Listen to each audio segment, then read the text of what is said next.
Come for the news. Stay for the hand jobs. Mornings with Mo.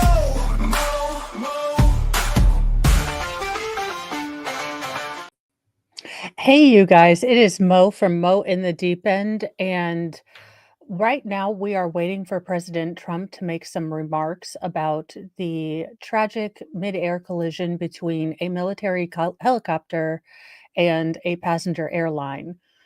They are showing the Tulsi Gabbard hearings. Now, generally, this isn't political, but we are waiting for them to bring up I agree with Tom President's Cotton. He's a comment. traitor.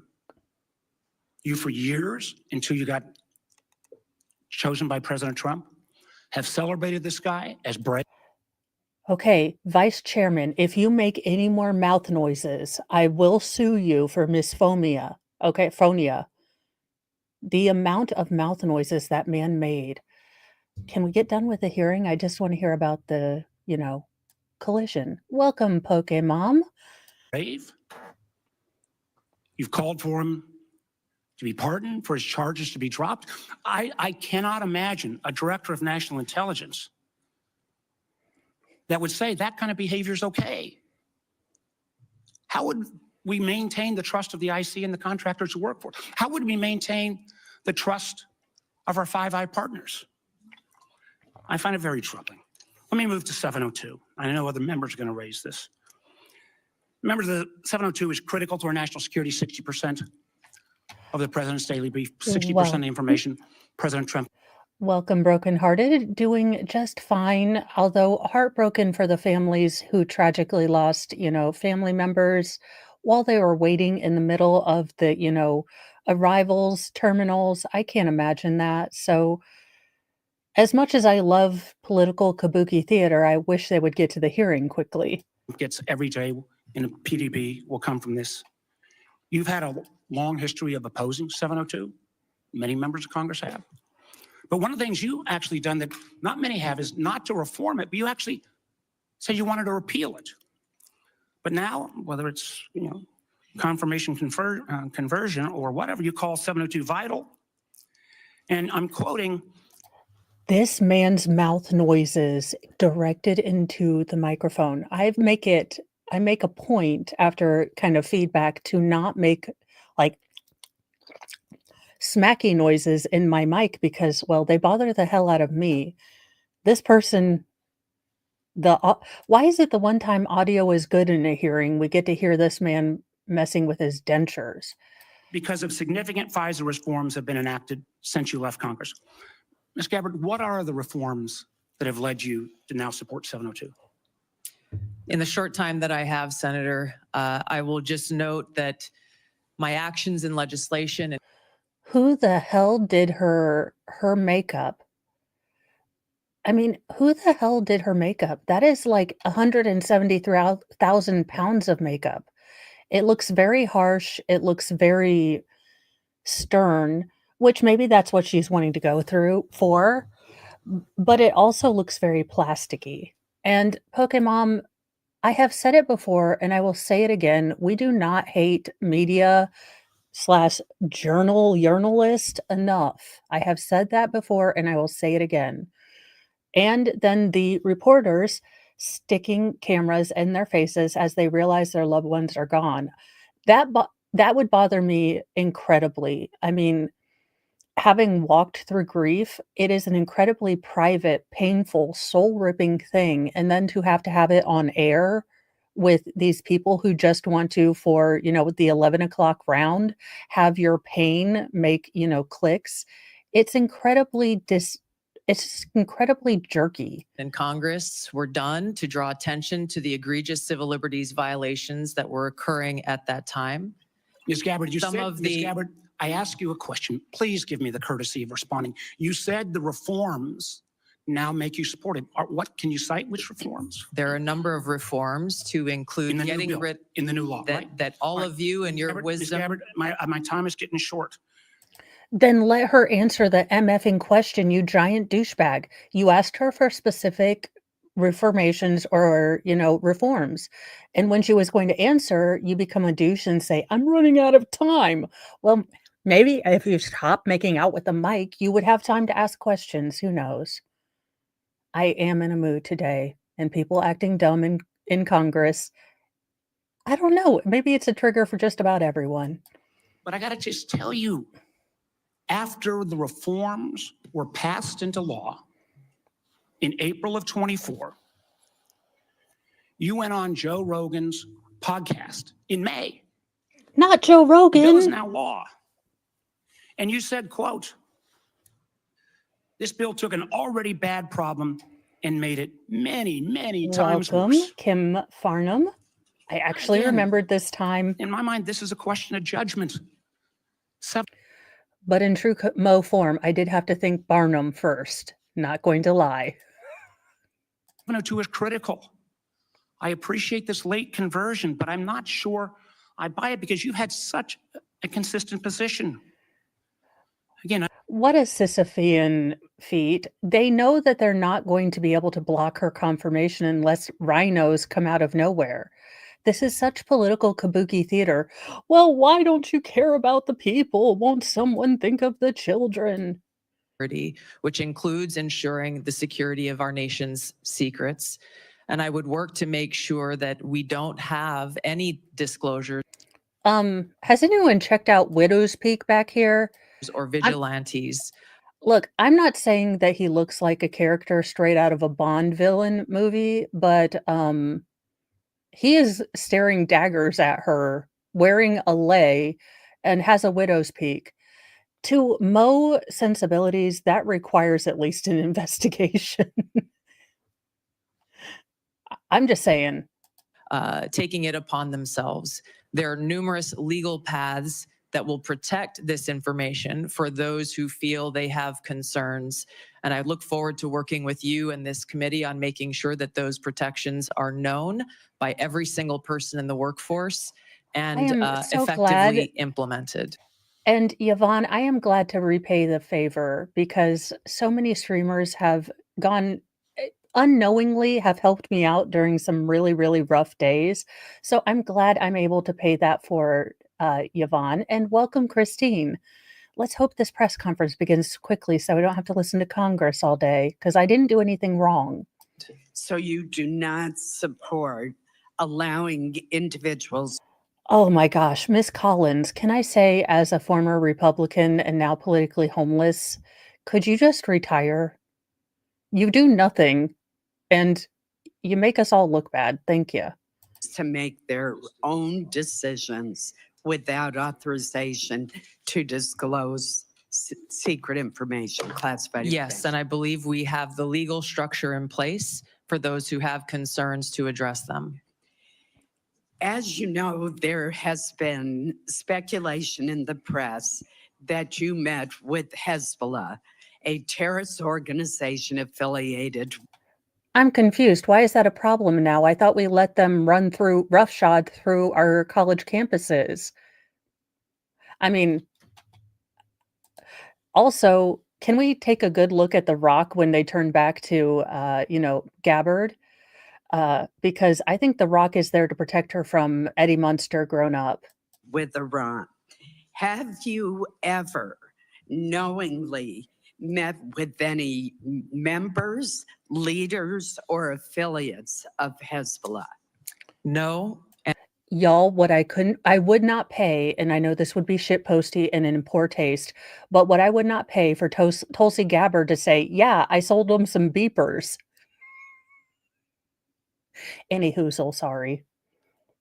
And it is an absurd accusation. Let me ask you one final question in the short time we have left. With Hamas, ISIS-K, the Houthis, all the Iranian proxies in Syria and Iraq, Yemen, and Al-Qaeda all posing general resurgences in the Middle East, Africa, and Central Asia, I'm alarmed at the lack of focus by the IC on this threat to our safety. We don't want to have to call. What happened in the last 4 years? How is Tulsi Gabbard responsible for the last 4 years of inattention and lack of focus? It seems an odd thing to try to foist onto Gabbard, but okay. You back to this room after a terrorist attack and ask, how did the IC miss this? Great power competition, China, Russia, definitely pose threats to our country, but the terrorist threat is arguably the most imminent threat, according to former FBI Yes, our Director border has been Chris left Wray. completely If open. confirmed, what would be your strategy to refocus the IC on the terrorist threat to our country and to Americans abroad? Thank you, Senator. I agree with your No, assessment. wait, we're going to baconate that because look at the face. This woman thinks that Miss Collins has done a gotcha. Look at the smug little face she does. And to Americans abroad. Thank you, Senator. I agree with your assessment. Ma'am, as a fellow cahoot and resting bitch facer, I can tell you as an all-line, underlined, bold, capitalized face roll person, that was not subtle and not cute, but nice try. I caught it, ma'am. And I am the empress of the pettyverse. All petty actions will go through me. I Assessment. have my own And grudgery. this speaks to the need for the ODNI to exist, to redirect those resources, I identifying do love that The gaps in Rock is here to intelligence protect her. so that we are able to get ahead of these threats instead of coming around after the fact and trying to assess why did we not know about this sooner so that we could have taken action to prevent it. Thank you. Senator Wyden. Thank you very much, Mr. Chairman. Welcome, Ms. Gabbard. Thank you. I am going to try to get 4 questions in, so I'll be brief, and if you can reciprocate, that would be very much appreciated. We've been talking about Section 702. And that's when I would start formulating paragraph answers. Again, reason number 11-3012, I would never be before Congress for anything other than to Darth Vader things, to be real. But this is why I would not be selected for Congress. I would immediately start programming the longest answers to waste his time ever. The Foreign Intelligence Surveillance Act. And I believe it's critical that the DNI support additional reforms to protect the privacy of law-abiding Americans. In your written response to committee questions, you wrote, and I quote, "Warrants should generally be required before an agency undertakes a U.S. person query of Section 702. Is this your current position?" Yes, it is, Senator. And as you'll note in that Generally? written response, I noted some exigent circumstances I with agree with which that. there may be other options. But I also want to make a note that a simple warrant requirement is ultimately going to be a policy decision that all of you will make. I would point to history, to some examples. Time is short. I'm glad you answered in line with your written answer that you support a warrant. Section 702 also involves a huge loophole now that was included recently that could allow the government to force anyone with access to a Wi-Fi router or cable box to secretly participate in the warrantless surveillance program. Do you support, as I do, eliminating this language? Senator, I would have to look more into that and assess, if confirmed, what the impacts of the implementation of the existing safeguards are and come back to you in Congress as you look at reauthorization. It is a massive loophole, and I hope to hear after you've looked at it that you'll be supportive of my efforts. Wait, did he just say that I am an unknowing spy with my wireless router and I don't even get like a fedora? I would like to register a complaint on all of us unwitting spies. If I wasn't allowed to dress up like Carmen effin Sandiego while doing this, then I feel a little pissed off. We turn now to the question of the Inspector General situation. Can the President of the United States refuse to fund the Inspector General for the intelligence community despite appropriations from Congress? And here I'd like a yes or no. Senator, I don't know about the legal authorities, but I understand the essential role that the inspectors general play. And if confirmed, look forward to empowering our Inspector General to fulfill their responsibility. Good, because Congress either has the power of the purse or it doesn't. And I think in your answer to me, you recognize that you have an independent obligation to follow the law. I think that's a constructive answer. Let me turn now.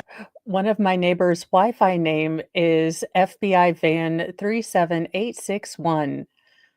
I mean, is anyone else in chat pissed off that we didn't get like a fedora and a call sign and like a mission nickname? I mean, I don't know how I feel about spying for my government, but if I didn't at least get a fedora, I feel let down. I do.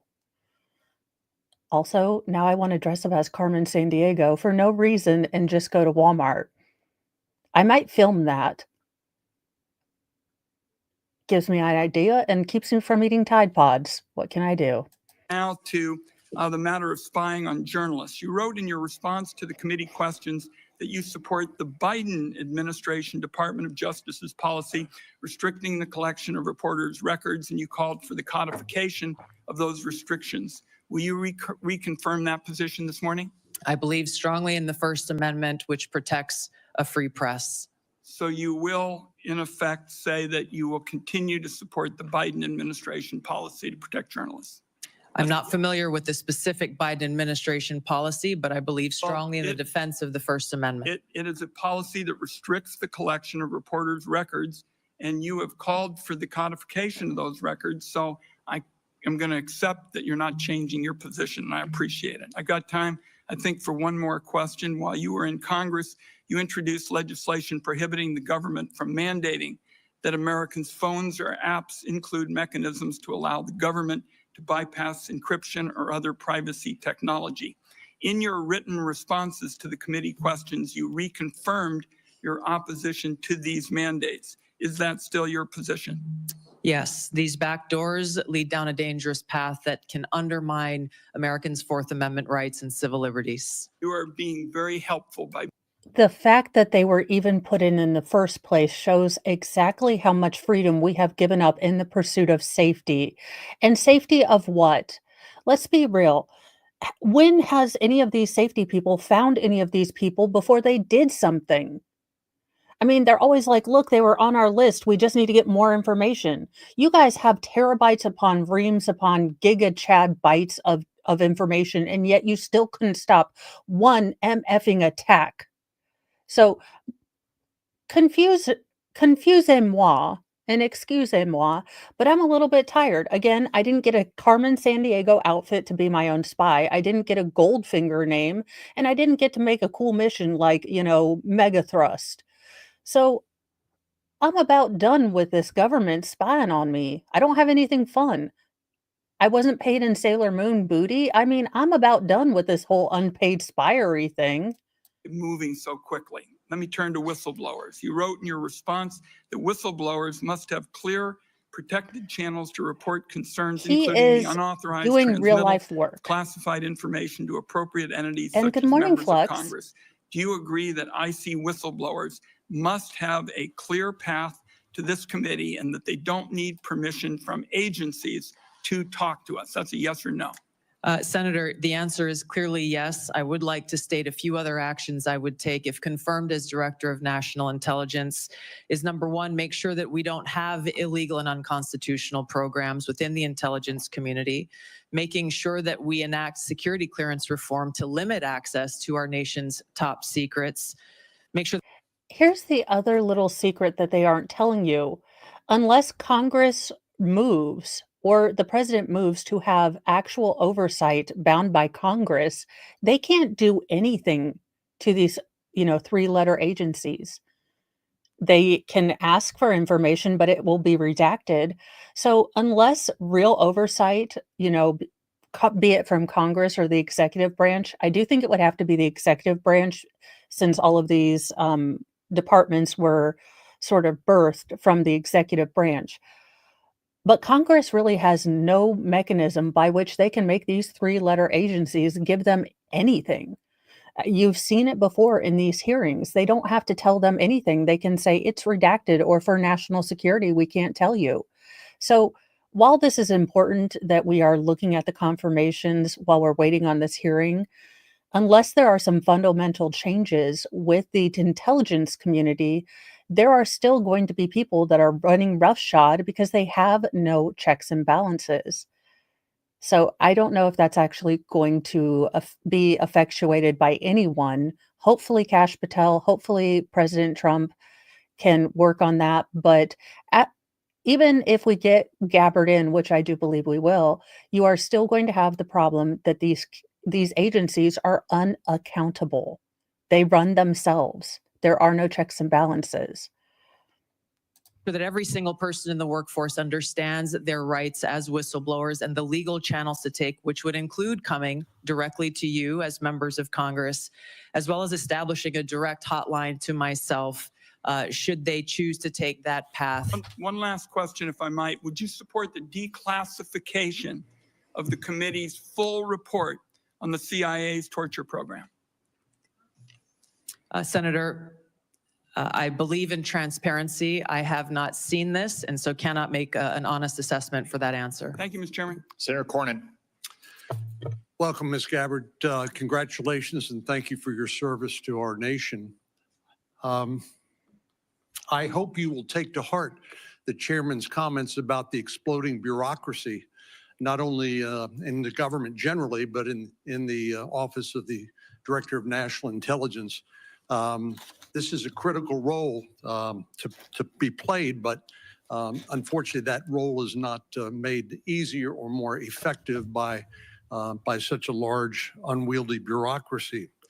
Do you believe that the President of the United States should get all of the lawfully collected no, Kiwi intelligence Green, that's why we're here. in order to inform his? That's why I started. I wasn't going to cover the hearings. He was supposed to be on at 11. So we're just kind of waiting, but it looks like they're supposed to be bringing it up soon. So hopefully they're getting things started. Can I make a simple observation? The last 3 speakers we've seen, I'm sure, get their Cialis from the same place. We are run by an octocracy. We are run by people that are, well, let's say past their initial AARP years.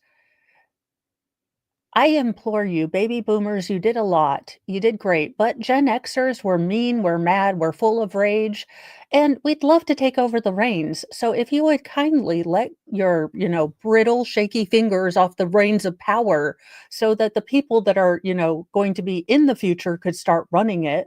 And I don't mean it in a crass way, but let's be real.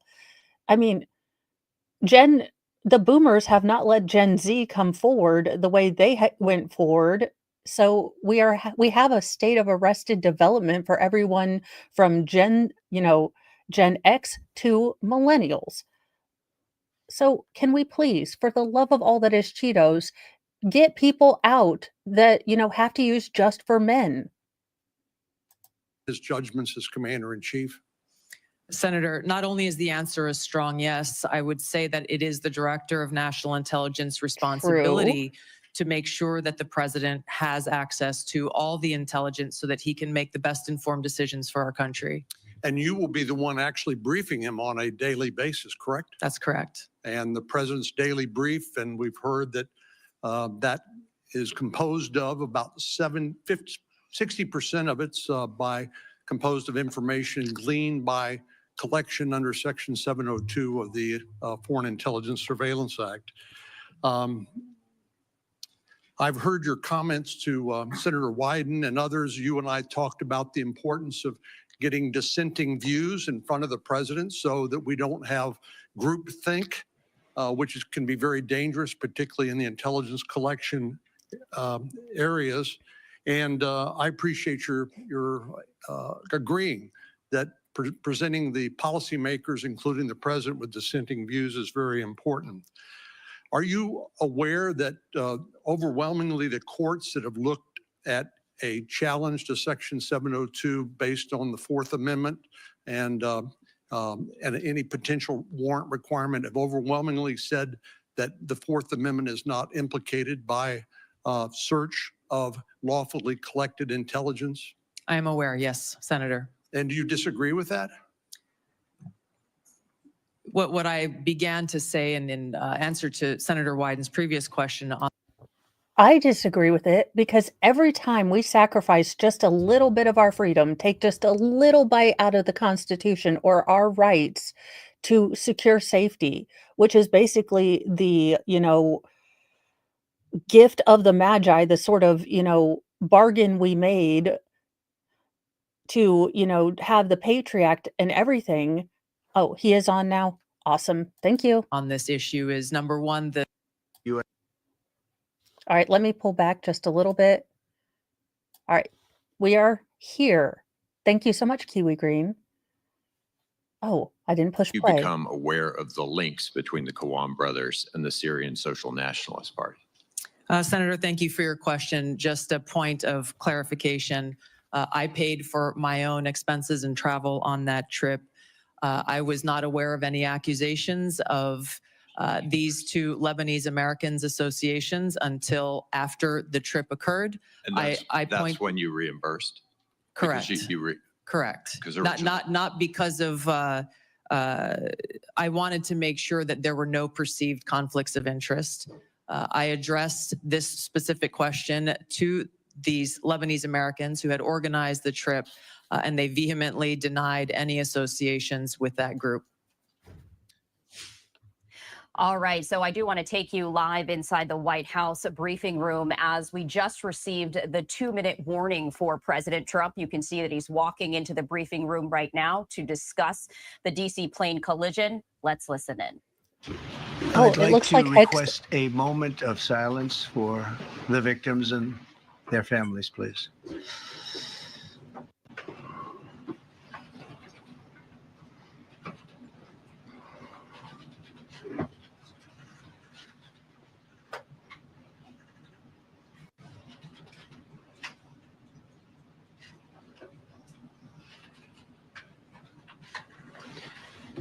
Thank you very much.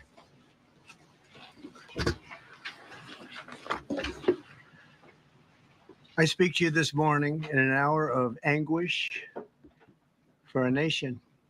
Just before 9 p.m. last night, an American Airlines regional jet carrying 60 passengers and 4 crew collided with an Army Black Hawk helicopter carrying 3 military service members over the Potomac River in Washington, D.C., while on final approach to Reagan National Airport. Both aircraft crashed instantly and were immediately submerged into the icy waters of the Potomac. Real tragedy. The massive search and rescue mission was underway throughout the night, leveraging every asset at our disposal. And I have to say, the local, state, federal, military, including the United States Coast Guard in particular, they've done a phenomenal job. So quick, so fast. It was mobilized immediately. Okay, I think we can see the elephant of the room, and since we are past the moment of silence, what in the Costa Rican vacation tan is that? I mean, y'all. Anywho, so let's get back to the gentleman is talking about important things. Our president is talking about important things, and I'm like, holy shit, he's orange. Sorry. The work has now shifted to a recovery mission. Sadly, there are no survivors. This was a dark and excruciating night in our nation's capital and in our nation's history, and a tragedy of terrible proportions. As one nation, we grieve for every precious soul that has been taken from us so suddenly. And we are a country of really, we are in mourning.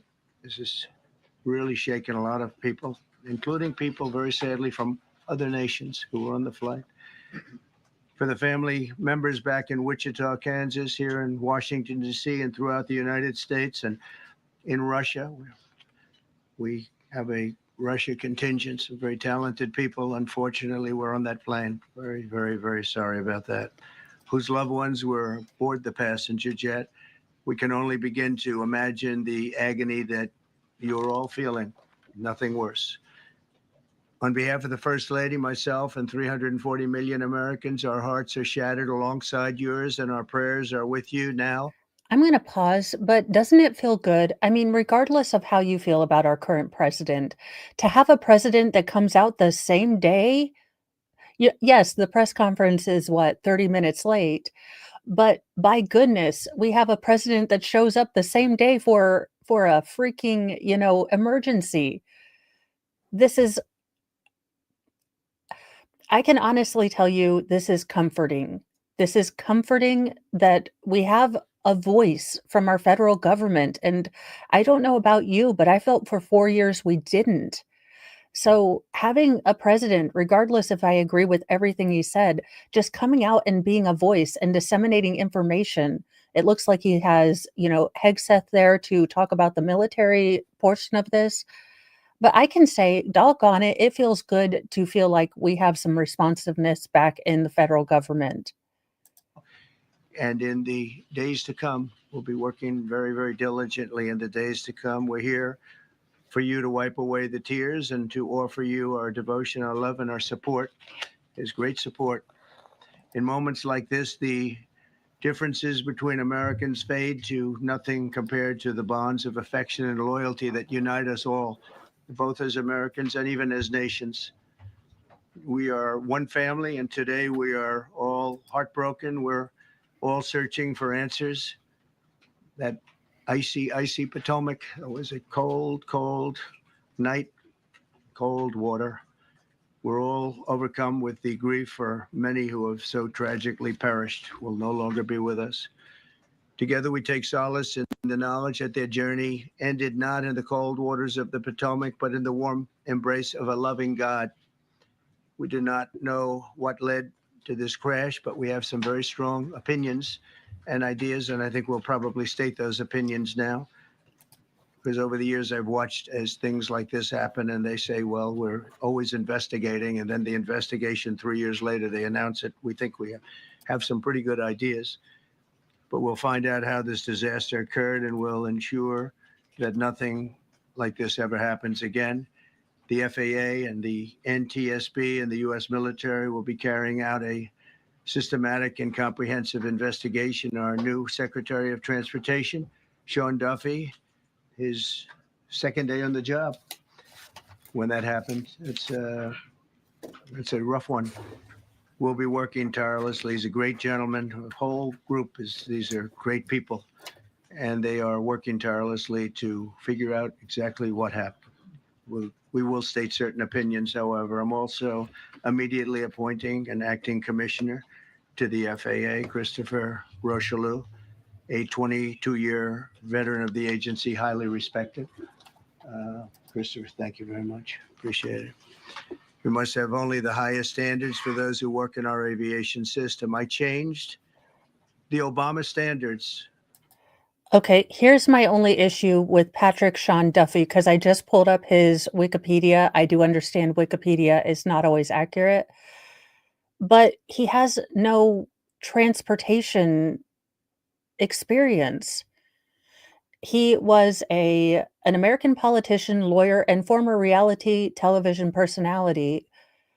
So y I'm not one that thinks that a title means that you have, impression, or I'm a twice college dropout. So I don't think you need a certain set of credentials to run things. But for the transportation secretary, don't you have to have some sort of on the ground knowledge of how transportation, how logistics works? I don't know. Anywho, so let's get back. From very mediocre at best to extraordinary. You remember that. Only the Well, highest aptitude that's the problem. have to be Buttigieg highest didn't have intellect experience and either. psychologically superior people were allowed to qualify for air traffic controllers.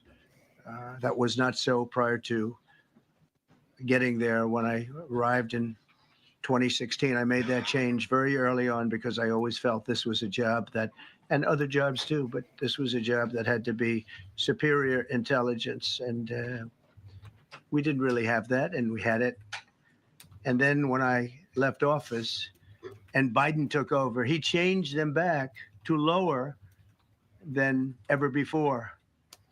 I put safety first. Obama, Biden, and the Democrats put policy first. And they put politics at a level that nobody's ever seen, because this was the lowest level. Their policy was horrible, and their politics was even worse. So, as you know, last week, long before the crash, I signed an executive order restoring our highest standards for air traffic controllers and other important jobs throughout the country. So it was very interesting. About a week This is actually cogent and pertinent to the point. The past administration wanted to put as the head of the FAA, the National Federal, Aviation Commission, they wanted to put a man who had no aviation experience in there. He was denied by the committee. But what he is speaking about is actually a growing and looming threat in the aviation, industry. So while it may not be the time, this is something that is going to have to be addressed. I have no problem with what you can be red, white, blue, polka dotted green, male, female, furry. If you pass the tests to, fly the plane, fly the plane, then that's fine with me. What I have a problem with is lowering standards so we can get said furries in the air. ago, almost upon entering office, I signed something last week that was an executive order, very powerful, on restoring the highest standards of air traffic controllers and others, by the way. Then my administration will set the highest possible bar for aviation safety. We have to have our smartest people. It doesn't matter what they look like, how they speak, who they are. It matters intellect, talent, the word talent. They have to be talented, naturally talented geniuses. You can't have regular people doing that job. They won't be able to do it. But we'll restore faith in American air travel. I'll have more to say about that. I do want to point out Oh, that that's fine. various articles that appeared prior to my entering office, and here's one. The FAA's diversity push includes focus on hiring people with severe intellectual and psychiatric disabilities. That is amazing. And then it says FAA. Yes, that was Boeing and FAA. They wanted to hire people with severe mental, cognitive, and psychological disabilities. Now, again, this is not the time for this, in my personal opinion. This should be a very brief, reassuring thing if I were the president or the empress of the pettyverse. I would come in, do my minute of silence, and then say, our hearts all grieve. I've assembled the people in charge of finding things out, and they're going to give you information. We're going to keep the circle jerking and the, clapping ourselves on the back for the well done, thing. We'll save that for later. Yeah, it is, he just can't help himself, I think. I really do think it's just like a verbal tick for him. He just cannot help himself. But hopefully, Pete Hegseth and other people have good information for us. Says people with severe disabilities are most underrepresented segment of the workforce, and they want them in, and they want them. They can be air traffic controllers. I don't think so. This was in January 14th. I'll have to so listen to that was a week before I entered office. They put a big push to put diversity into the FAA's program. Then another article, the Federal Aviation Administration. This was before I got to office, recently, second term. I hope that's not FAA the is case, actively Lady recruiting Tammy, workers but who it suffer could be a severe possibility. intellectual disabilities, psychiatric problems, and other mental and physical conditions under a diversity and inclusion hiring initiative spelled out on the agency's website. Can you imagine? These are people that are, actually, their lives are shortened because of the stress that they have.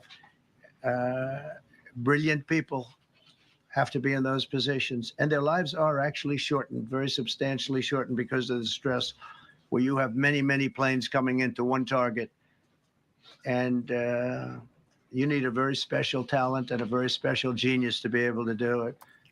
Targeted disability. Well, the way he is going on about this, it does leave me to wonder if there was an air traffic control issue. The way he is highlighting and going on with this, maybe he knows more than we do, or this is just a something he wanted to highlight. I don't know. Sometimes I try to look for, strategic, kind of things, uh, when people might just have a bugbear about something and really wanna be talking about it. These are those disabilities that the federal government, as a matter of policy, has identified for special emphasis in recruitment and hiring. The FAA's website states they include hearing, vision, missing extremities, partial paralysis, complete paralysis, epilepsy, severe intellectual disability, psychiatric disability, and dwarfism all qualify for the position of a controller of airplanes pouring into our. I have a couple questions. How can you be blind and be an air traffic controller? I I mean, I don't think a service animal would be able to help you with that, and I'm not trying to be mean, but again, it's kind of a very l how can you be blind and be an air traffic controller? How can you be, mute or deaf and be an air traffic controller? There are some things required for certain jobs. Dwarfism is fine. If you're missing a limb, I don't see how that's a problem. If you have partial deafness, I don't see how that's a problem. I don't see if it's a problem if you, struggle with depression, but you get it adequately taken care of.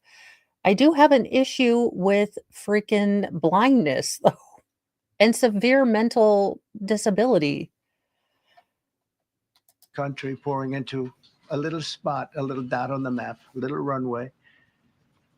The initiative is part of the FAA's diversity and inclusion hiring plan. Think of that. The initiative is part of the FAA's diversity and inclusion hiring plan, which says diversity is integral to achieving FAA's mission of ensuring safe and efficient travel. I don't think so. I don't think so. I think it's just the opposite.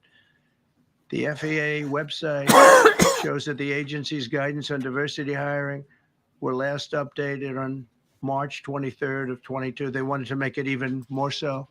And then I came in, and I assume maybe this is the reason. The FAA, which is overseen by Secretary Pete Buttigieg, a real winner. That guy's a real winner. Do you know how badly everything's run since he's run this Department of Transportation? He's a disaster. And he just couldn't help it. I'm surprised he didn't say butt gig, if I'm honest. Uh, but good God in the heavens, he just can't help himself. He's like, look at this schlemiel. He was such a schmuck. Everyone says he's a schmuck. Thank you, Cup of Joe. I will have to look at it. No one wants me to become an air traffic controller because I still do this for every daily task. So I already screened myself out from air traffic controlling. He was a disaster as a mayor. He ran his.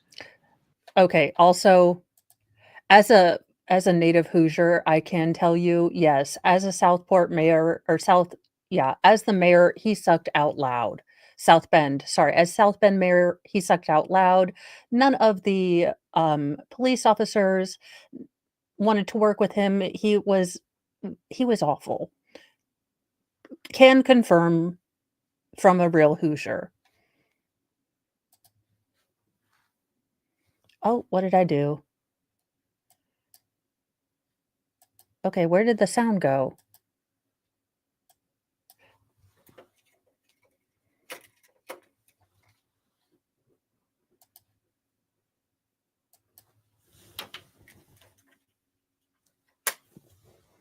And he's run it right into the ground with his diversity. So I had to say that it's terrible. Then it's a group within the FAA, another story, determined that the workforce was too white, that they had concerted efforts to get the administration to change that and to change it. That was going to be my question, Fun Diane. As a person who watches Mayday, Mayday, Mayday air disaster, I did know that it was the policy that, once an air traffic controller has told a pilot about an airplane in their vicinity, that they are the ones that are in fact responsible for keeping visual location kind of eyes on that plane. Now, I do believe that that was particularly the standard operating procedure until I think the late 80s or early 90s, somewhere around there, where they actually had started creating transponders that would make the planes go to different altitudes if there was a risk of collision. Now, I don't know if that would be, similar on a military versus commercial, but I do know all commercial planes that are flying right now are required to have these particular transponders. Or look, whatever magical technical thing that keeps them from crashing into each other. Immediately, this was in the Obama administration just prior to my getting there. And we took care of African Americans, Hispanic Americans. We took care of everybody at levels that nobody's ever seen before. It's one of the reasons I won. But they actually came out with a directive to white. And we want the people that are competent.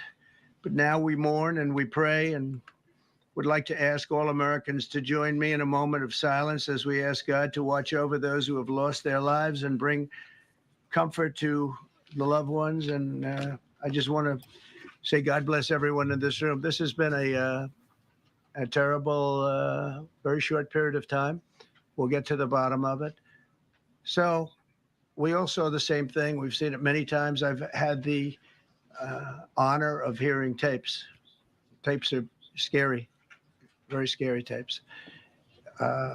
You had a airliner coming in, American Airlines.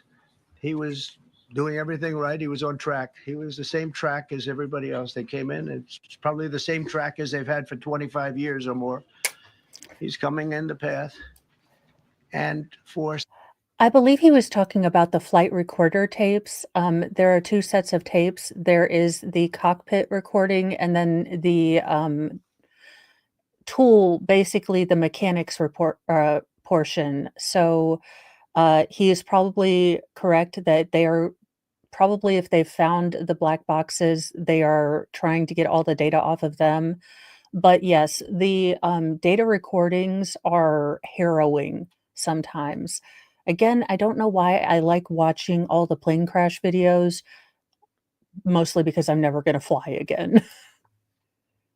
some reason, you had a helicopter that was at the same height, obviously when they hit, but pretty much the same height, and going at an angle that was unbelievably bad.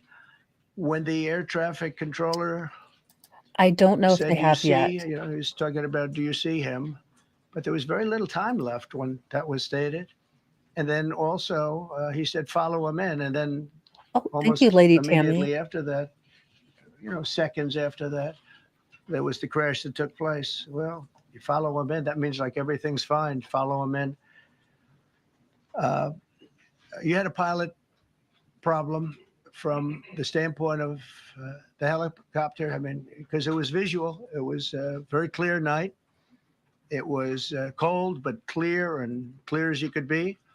The American Airlines plane had lights blazing.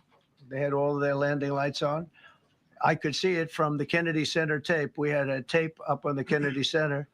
That seems to be the primary. Thus far, I'm sure we'll see other tapes because it's such an area where there are a lot of cameras looking up into the air, into space. So we'll probably see many other shots of it before too much time goes by. But we had a situation where you had a helicopter that had the ability to stop. I have helicopters. You can stop a helicopter very quickly. It had the ability to go up or down. That's not so much a humble brag as a rich guy brag. Like, look, I've had helicopters before. Sorry, I just thought that was kind of funny. Like, look, I've had a helicopter before. They're complicated, but they do move away from airplanes. It had the ability to turn. And the turn it made was not the correct turn, obviously. And it did somewhat you the so much, opposite of what it Distin. was told. We don't know that that would have been the difference because the timing was so tight. It was so little. There was so little time to think. But what you did have is you had vision. The helicopter had vision of the plane because you had vision of it all the way, perfect vision of it all the way from at Kennedy Center where the tape was taken. And for some reason, Okay, no, President Trump, just because you saw it clearly, this is a court thing. Just because you saw it clearly doesn't mean that that person perceived it clearly. But I get your point. It just bothers me. there weren't adjustments made. Again, you could have slowed down the helicopter substantially. You could have stopped the helicopter. You could have gone up. You could have gone down. You could have gone straight up, straight down. You could have turned. You could have done a million different maneuvers. For some reason, it just kept going and then made a slight turn. Okay, Trump, on helicopter maneuverability, in aviation, the right of way goes to the most maneuverable object. Helicopters are the bottom of the right of way, blimps are on the top. Interesting. I did not know that. Oh, least. Okay, that makes it okay. So, because I was wondering, I was like, the blimp can't move, but then I thought maybe I'm reading that wrong. Okay, so that does make sense. If you are able to move more swiftly and agilely, that makes total sense. Uh, At the very end, and it was by that time it was too late. They shouldn't have been at the same height because if it was at the same height, you could have gone under it or over it, and nobody realized, or they didn't say that it's at the same height. At the same height, it would still wouldn't have been great, but you would have missed it by quite a bit. Could have been 1,000 feet higher. It could have been 200 feet lower, but it was exactly at the same height, and somebody should have been able to point that out. So all of this is going to be studied, but it just seems to me, from a couple of words that I like to use, the words common sense, oh, okay. some really bad things happened, and some things happened that shouldn't have happened. So you had a helicopter going in an identical direction. You had a helicopter that was at the exact same height as somebody going in essentially the opposite direction. You had a plane that was following a track, which is a track that every other plane followed. And Okay. I don't imagine. Distant, I do have a question.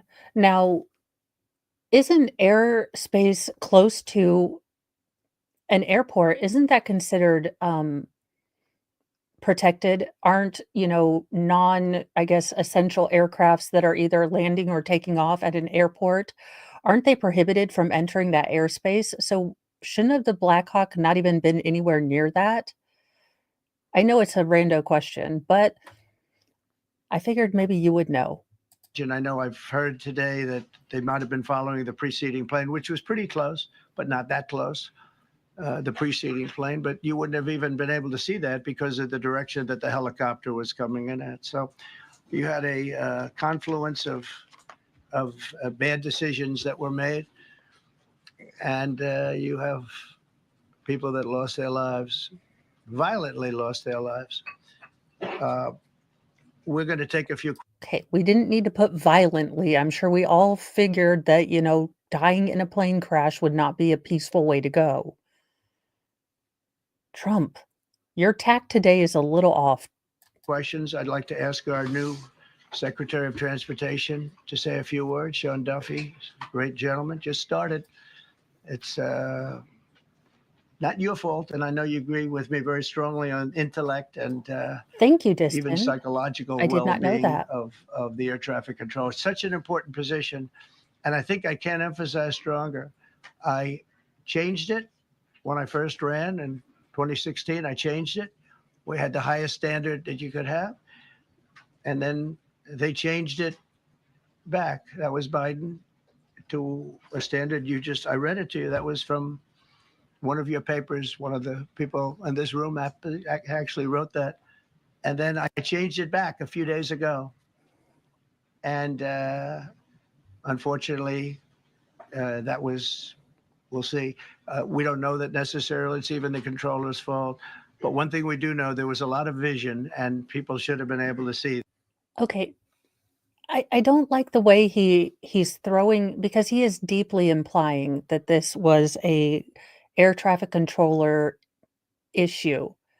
Unless he has information that he has been briefed about, that he knows that this was, in part an air traffic controller issue, he does seem to be very much implying that it was a air traffic control issue.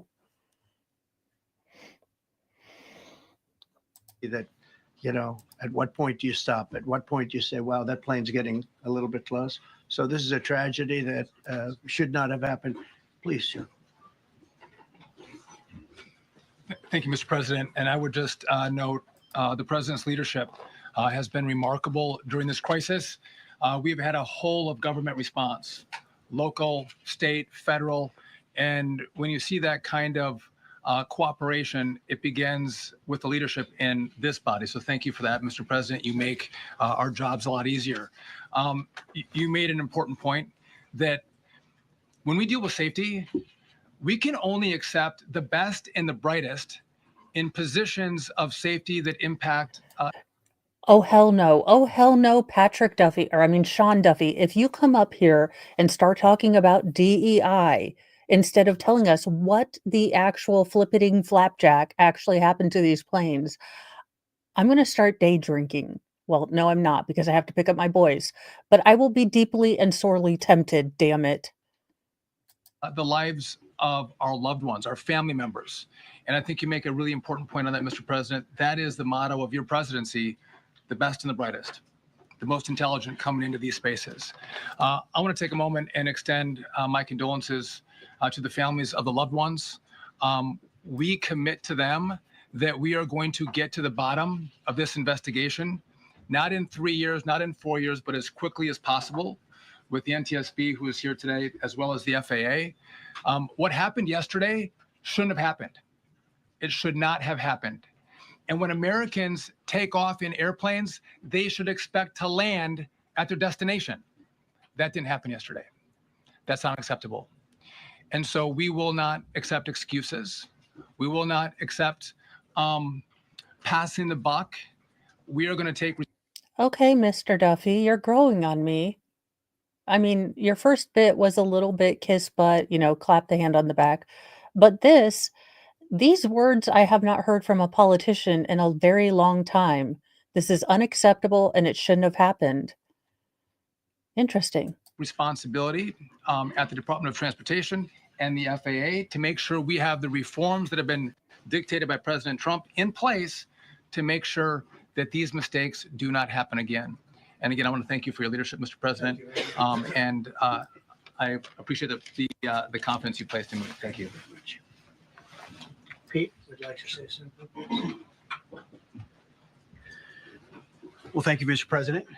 Again, I want to echo what the Transportation Secretary said about your leadership. From the moment we found out about this, we were in contact with the White House trying to determine exactly what happened.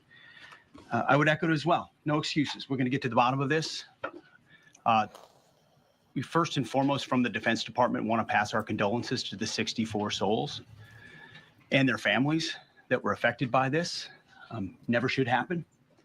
And certainly the 3 service members, the 3 soldiers, a young captain, staff sergeant, and a CW2, Chief Warrant Officer, on a routine annual retraining of night flights on a standard corridor for a continuity of government mission. The military does dangerous things. It does routine things on the regular basis. Tragically, last night, a mistake was made. I think the president is right. There was some sort of an elevation issue that we have immediately begun investigating at the DOD and Army level. Army CID is on the ground investigating. Top tier aviation assets inside the DOD are investigating, sir, to get to the bottom of it so that it does not happen again, because it's absolutely unacceptable. But I want to echo what the Transportation Secretary and you, Mr. President, said, because it pertains to the DOD as well. We will have the best and brightest in every position possible. As you said in your inaugural, it is colorblind and merit-based. The best leaders possible, whether it's flying Black Hawks and flying airplanes, leading platoons, or in government. The era of DEI is gone at the Defense Department. And we need the best and brightest, whether it's in our air traffic control, or whether it's in our generals, or whether it's throughout government. So thank you for your leadership and courage on that, sir. And we'll stand by you on it. Thank you very much. JD, please. Are we going to get any information? Well, thank you, Mr. President, for your leadership. I just want to reemphasize something the President said, and you've heard from the Secretary of Transportation and of Defense. There really was a whole of government response. We were all on the phone. We were all communicating yesterday, trying to get to the bottom of this immediately, but also try to communicate with the American people about what happened. Something the President said that I think bears reemphasizing, which is that when you don't have the best standards in who you're hiring, it means on the one hand, you're not getting the best people in government, but on the other hand, it puts stresses on the people who are already there. And I think that is a core part of what President Trump is going to bring and has already brought to Washington, D.C. is we want to hire the best people because we want the best people at air traffic control. And we want to make sure we have enough people at air traffic control who are actually competent to do the job. If you go back to just some of the headlines over the past 10 years, you have many hundreds of people suing the government because they would like to be air traffic controllers, but they were turned away because of the color of their skin. That policy ends under Donald Trump's leadership because safety is the first priority of our aviation industry. Thank you, Mr. President. Mr. President, on DEI and the claims that you've made, are you saying this crash was somehow caused and the result of diversity hiring? And what evidence have you seen to support these claims? It just could have been. We have a high standard. We've had a much higher standard than anybody else. And there are things where you have to go by brain power. You have to go by psychological quality. And psychological quality is a very important element of it. These are various very powerful tests that we put to use, and they were terminated by Biden. And Biden went by a standard that's the exact opposite. So we don't know, but we do know that you had two planes at the same level. You had a helicopter and a plane. That shouldn't have happened. And we'll see. We're going to look into that, and we're going to see. But certainly for an air traffic controller, we want the brightest, the smartest, the sharpest. We want somebody that's psychologically superior. And that's what we're going to have. Yeah. President. Yeah, please, go ahead. Mr. President, you mentioned at the top of the briefing that there were several Russian. I will say, oh my gosh, I just saw on Twitter yesterday that Joe from Good Logic applied to be a media correspondent at the White House. Can you imagine Joe asking the president questions about this stuff? I would look, that would make my day. I am not going to lie. I would watch all press conferences in which Joe is asking questions. Nationals on the flight. Yes. Will the U.S. government be willing to facilitate the transfer of their remains, considering Yes, we the will. fact there is no direct air travel between the two countries? We've already been in contact with Russia, and the answer is yes, we will facilitate. Yes. Please, go ahead. Thank you, Mr. President. The situation in the Democratic Republic of the Congo is getting worse, even though President John Lorenzo has been mediating the conflict between Rwanda and the Democratic Republic of the Congo because he wants to bring peace and Wait, why are we asking about Rwanda and the Democratic Republic of the Congo when this particular press conference is about this airplane? Look, I get that you want to know about the Democratic Republic of Congo, which is not the same as the Republic of Congo. I learned that in geography. Why bring that up now? It's okay. stability. The situation is really bad right now. I want to hear from Ms. President if you have any plan in the future to bring peace in the Well, you're Democratic asking me a Republic question of the about Congo. Rwanda, and it is a very serious problem. I agree, but I don't think it's appropriate right now to talk about it. But it is a very serious problem.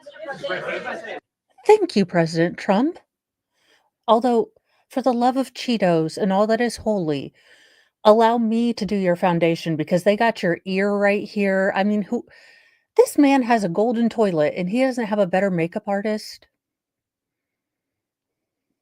We don't even yet know the names of the 67 people who were killed, and you are blaming Democrats and DEI policies and air traffic control and seemingly the member of the U.S. military who was flying that Black Hawk helicopter. Don't you think you're getting ahead of the investigation right now? No, I don't think so at all. I don't think with the names of the people, you mean the names of the people that are on the plane.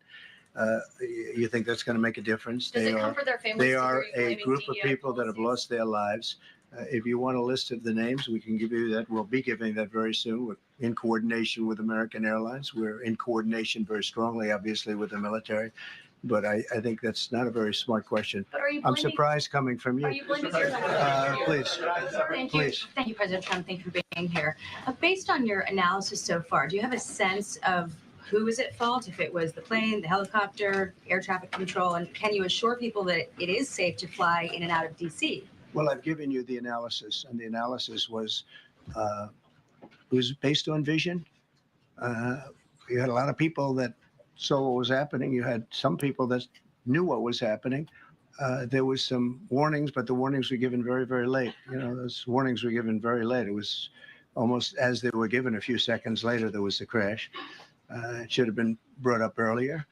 But the people in the helicopter should have seen where they were going. I can't imagine people with 20/20 vision not seeing, what's happening up there. Again, they shouldn't have been at the same height. You're going in reverse directions or sideways directions. Obviously, you want to. Was the pilot wearing a hood? And I no, and it's an actual thing if you are learning to do just, oh god, what is it? When you're just looking at the monitor, you're not allowed to you're instrument flying. Were they doing a test flight of instrument flight? Although don't think you would do that in the night. I don't have a I don't have a lot of, I mean, I don't think you would do an instrument night flight. That just seems, well, that seems all the crazy, but I'm not a flightologist. I enjoy staying, directly on the ground. So becoming a pilot has not ever been a bucket list thing for me. Be at different heights. I see it all the time when I'm flying. You have planes going in the opposite. They're always lower, we're higher, so if somehow there's a screw up, there's not going to be a tragedy. It'll be close, but there's never going to be a tragedy if you're at a different elevation. For whatever reason, they were at the same elevation. And also, from the American Airlines Center, he's along the track that every Fundian? plane is along. Never mind. I was completely wrong. You say, what was a helicopter doing in that track? It's very sad. But visually, somebody should have been able to see and taken that helicopter out of play, and they should have been at a different height. Thank you, sir. You mentioned the Russians that were on board that plane. What other nationalities were on board that passenger There jet? were a couple of others. We're going to be announcing it in about an hour. We have some very specific information. We're calling the countries. We've spoken to most of them, but there were some other countries represented. Spoken to President Putin? I have not, no. Mr. President, on your executive Not about this. On your executive order, you've already issued an executive order you say will restore aviation safety. Right. This crash happened after that. Was the executive order successful, and what more needs to change to keep people safe? Well, we issued it 3 days ago, and we're in the process of making those changes. And I think the unfortunate truth is going to be that it wasn't one thing. I do hope that, there is nothing to maybe this being a possible deletion. I hesitate to even put that out there because I don't want, I mean, that is pure speculation. But what I guess probably happened is a chain of mistakes that were little mistakes that linked together to form a disaster. That's probably what happened. And I wish that there was some, mechanical failure that would explain this. But unfortunately, what we're probably looking at is a lot of little mistakes that formed a chain that dragged down both of these airlines or both of these aircraft.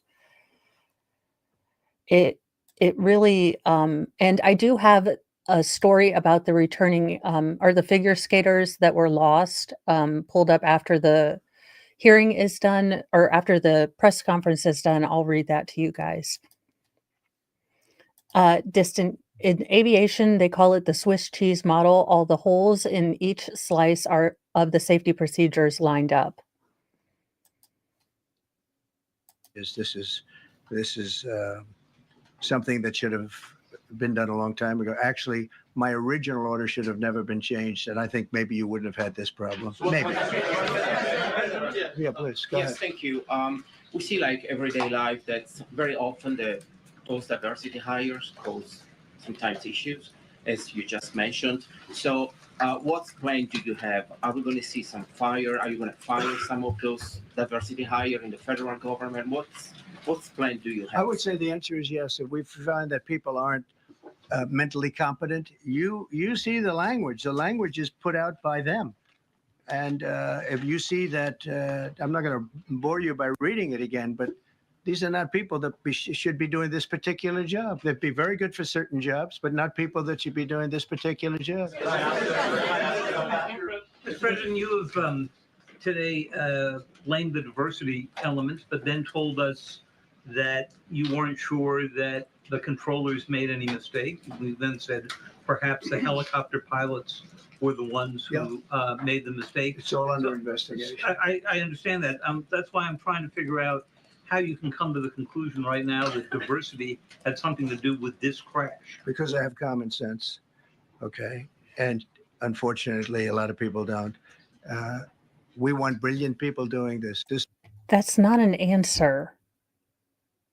No, I mean, if you had a graph that showed that near collisions were at an all-time high, if you had a graph that said we've had more near collisions since we've lowered this particular, entrance boundary, then I could understand it. But when you just say, yeah, look, because I have a gut feeling, while I might agree with you on the general, concept of if you don't hire the best people, you are going to lead to tragedy in these particular things, I would like some empirical data.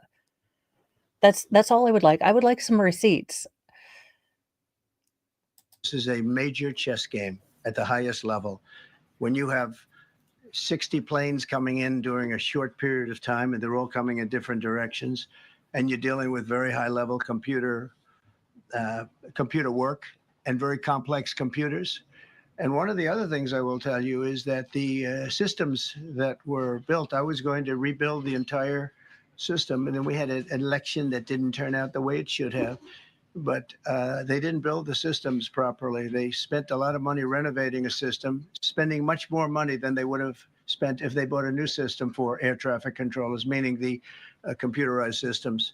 There are certain companies that do a very good job. They didn't use those companies. They used companies that should not have been doing it. No, I think it's very important to understand that for some jobs, and not only this, but air traffic control.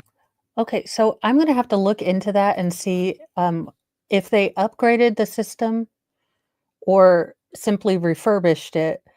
There have been a lot of advances in, the systems and the arrays that, air traffic controllers use. So if they were working on an older system, it is interesting. And Fun Diane, I'm going to have to start listening, but then I'm going to have to also buy an RV because I'll never fly again. They have to be at the highest level of genius. Okay. I want to ask you about the ice skaters in a moment because the U.S. Ice Skating Committee was affected. But first, if I can, the cited FAA text that you read is real. But the implication that this policy is newer, that it stems from efforts that began under President Biden or the Transportation Secretary Pete Buttigieg is demonstrably false. It's been on the FAA's website. That, you? No, it's on the website, the FAA's website. It was there in 2013. It was there for the entirety. What I read. It was there for the entirety of your administration too. So my question is, why didn't you change the policy during your first administration? I did change it. I changed the Obama policy, and we had a very good policy. And then Biden came in and he changed it. And then when I came in 3 days ago, I signed a new order bringing it to the highest level of intelligence. Okay. It's on the website. Please. Quiet. Welcome back to the. I'm sorry. You mentioned that a vision was probably the problem that was at issue in this crash. There's been some reports that one of the pilots in the helicopter may have been using night vision equipment. Was there any? I heard that. We don't know. We're going to know that pretty soon. It may change. Hey, Joe, you've not missed a whole lot there. While they've had many people come up, it's been somewhat, the rallying cry has been that, DEI and lack of a meritocracy may have been involved in this collision. However, they have not been able to bring any sort of receipts yet. Now, that doesn't mean that it didn't play a part, but we haven't gotten a lot of information from this particular press conference as of yet. Your view plane if you do have the night vision. So it's very possible that could have happened. That would be maybe a reason why you wouldn't actually see as well as on a clear night. You can see sometimes better without it. I have a couple of more. Mr. President, is it helpful to have your Secretary of Transportation confirmed, and does this intensify your interest in getting other nominees confirmed quickly? Go to what? Is it helpful to have your Secretary of Transportation confirmed, and does this intensify your interest in getting other nominees confirmed quickly as well? Well, sure. We want fast confirmations. And the Democrats, as you know, are doing everything they can to delay them. They've taken too long. We're struggling to get very good people that everybody knows are going to be confirmed, but we're struggling to get them out faster. We want them out faster. It's a good question, actually. Wait a minute. When you're using night vision in a heavily light polluted area, wouldn't that be incredibly difficult to navigate with? I mean, I've only seen it on like video games, but I mean, that seems counterintuitive to me, but I am not an expertologist in any of this, so it does make me pause.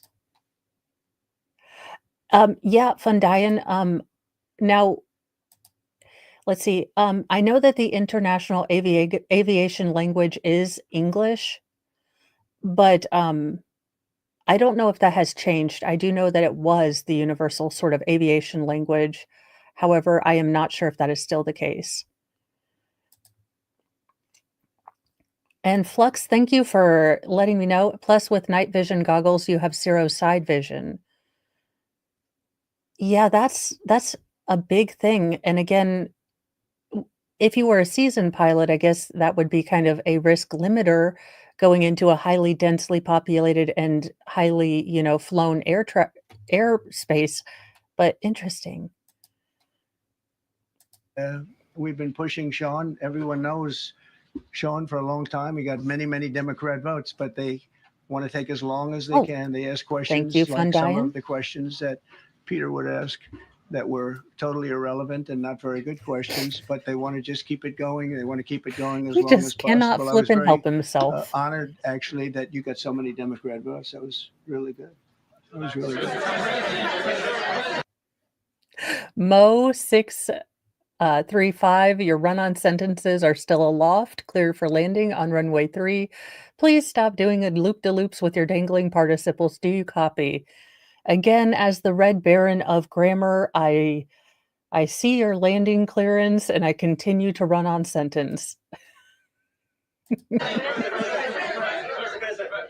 I try to meet with the families, and second question, is it your impression that military training that was done during that time? The what? The training that the helicopter was involved in.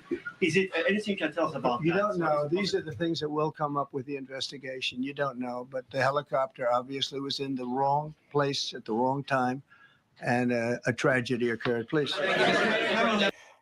I will say again, while it may appear on everything that the helicopter was the, initiator of the crash, unless they have concrete proof of that, we need to, make sure that we're not putting blame on people that can't defend themselves without evidence.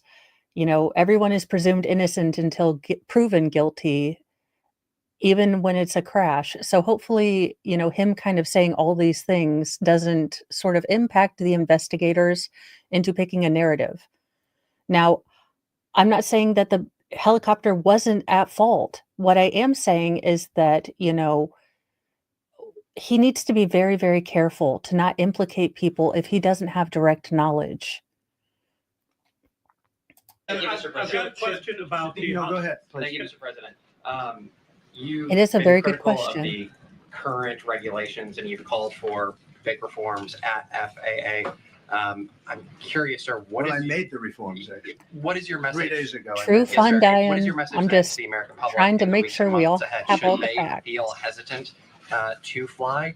And if you could clarify perhaps something that the defense secretary said when he said that this helicopter was on a continuity of government mission? I don't know what that refers to, but they were practicing. They do that. They call it practicing, and they were, and that's something that should be done. It's only continuity in the sense that we want to have very good people, and that has to be in continuity, and that's what they refer to. But it was basically practice, and it was a practice that worked out.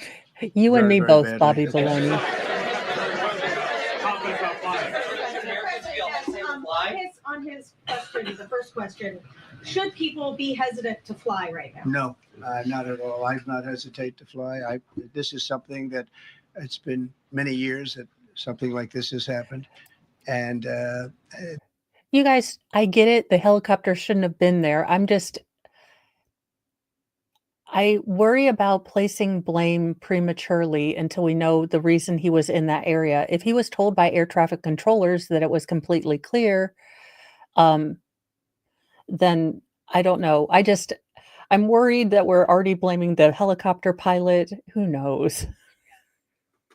I guess it's more of my uncomfortableness. I never like to tell you guys something that might be speculation without kind of bold underline capsing telling you this is all coming out from, the Fig Newton of my imagination rather than, that. But here we go. the collision is just something that we don't expect ever to happen again. We are going to have the highest level people we've already hired. Some of the people that you've already hired for that position, long before we knew about this, long before, from the time I came in, we started going out and getting the best people because I said it's not appropriate what they're doing. I think it's a tremendous mistake. They like to do things and they like to take them too far. And this is sometimes what ends up happening. Now, with that, I'm not blaming the controller. I'm saying there are things that you could question, like the height of the helicopter, the height of the plane being at the same level, going in opposite directions. It's not a positive. But no, we're All right, I retract my helicopter, what is it? Advocacy. It does seem like they were told to look out for each other, and it would seem that you'd be able to see a big god dang, Boeing 373 or whatever the hell the airplane was. I'm guessing an airplane looks really big when you're next to it, so you'd think you'd be able to see it, even in the dark with all its lights on. But 16-year-old Mo couldn't see all of those mailboxes she was drifting into, so, that being said. already hiring people. No, flying is very safe. We have the safest flying anywhere in the world, and we'll keep it that way. Thank you all very much. Thank you very much. I pulled Boeing because that was the only airplane I remembered. I don't know if it was a Boeing. That's the only airplane model I know off the top of my head. Since they are concluding this, I'll give it a couple.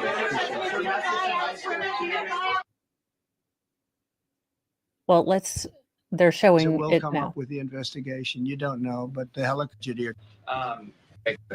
Continuity. But in the sense that we want to have Oh, very for good people, heaven's and sake, that right? Look, that the FAA, the NTSB, and the military are all now investigating what led to the collision. President Trump pointing to a number of possibilities, saying it just doesn't make sense as to why the helicopter was at the same altitude as the jet and why there wasn't better communication, saying that at least from his vantage point from where he was, the cameras captured the collision, and he was questioning, because of the vision of those on board the helicopter, why they weren't able to actually see in real time that they were too close. He did mention that DEI policies could have played a part, particularly when it comes to psychological state standards. He also questioned the communication with the air traffic Okay, controller. this woman is going to drive me insane. The way she chews on her words and then kind of chops them off and holds them back, it is going to annoy the hell out of me. So I am going to actually move. I was able to pull some articles that do give at least some of the victims. So let me move over to that.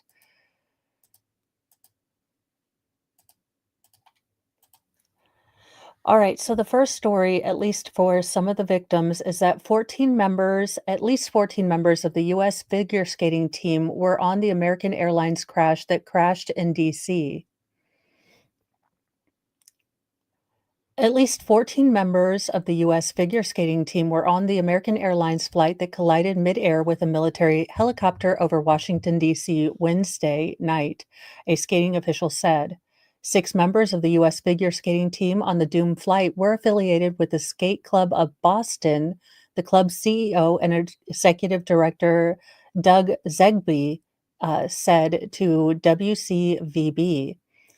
Skater Spencer Lane, his mother, Molly, skater Gina Hahn, and her mother, Jen, coaches uh, Evgenia Shishkovo,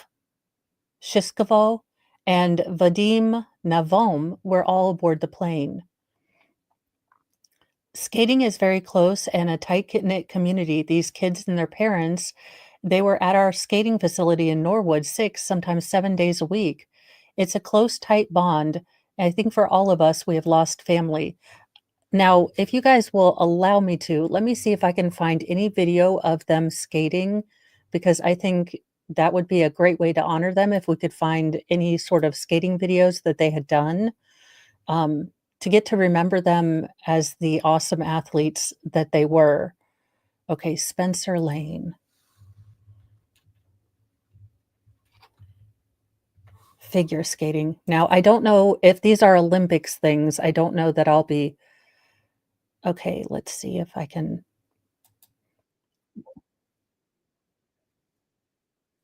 Okay, so we'll start with Spencer Lane. Let me stop screen, present screen.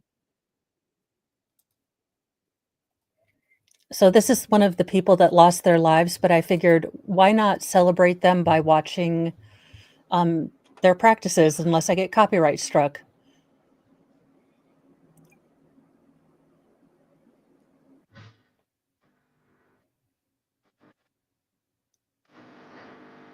Oh, I probably can't play the music. I just realized that. But we can see him do skating for a bit. And I've got to say, I love his sequins as a full-on Liberace kind of gal. I love the sequins.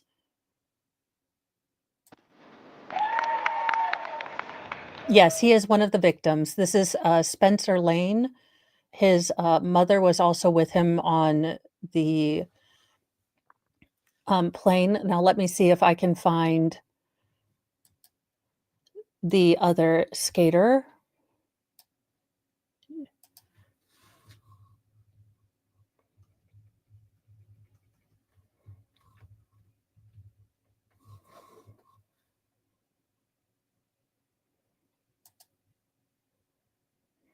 Okay, again, I probably will not be able to play the music, but we can at least watch her do some skating and really celebrate the wonderful, amazing athlete she was. And I believe her coach was also on the flight.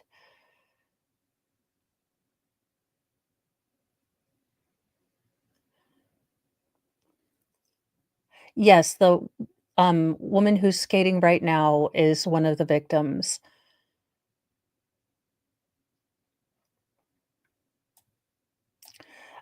This was in 2025. I don't know when the Eastern sectionals were. It says 2 months ago. Maybe they go forward in the year. I'm not sure. Again, I'm not playing the music, so they can't get mad at me for plagiarizing classical music. But what 2 incredible, amazing young athletes that were lost along with their parents. parents who probably drove them to every skate practice, got them up every morning, helped them massage their muscles, get them ready to continue to do their athletics.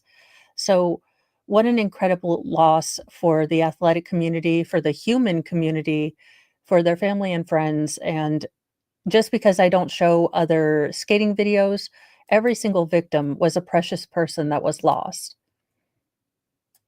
I'm a classical musicologist. That's what I tell myself. Um, Rage Crochet, I am deeply disheartened to have to tell you that they said there were no survivors. That was earlier in the day, but they did not find any survivors.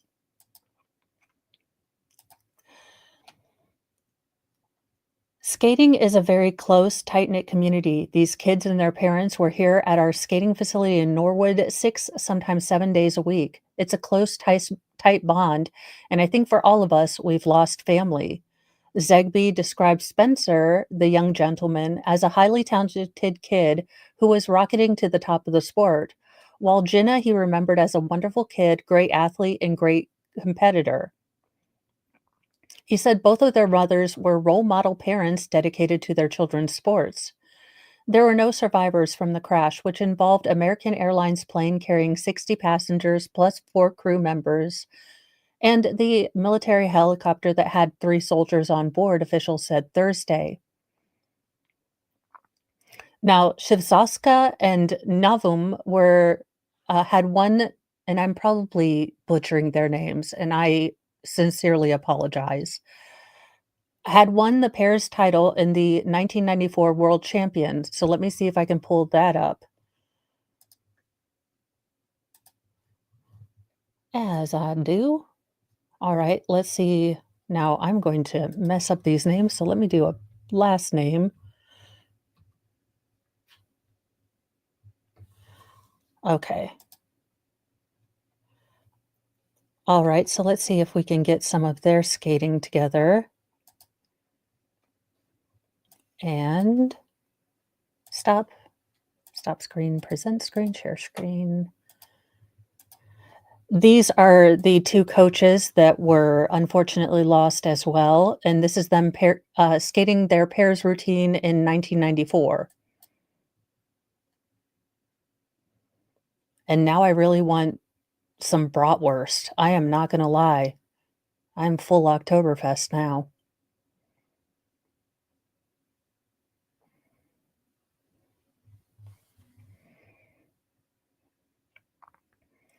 So it looks like they were returning from a development camp. And I believe these would be the 2 Russian, citizens that they are asking for the bodies back.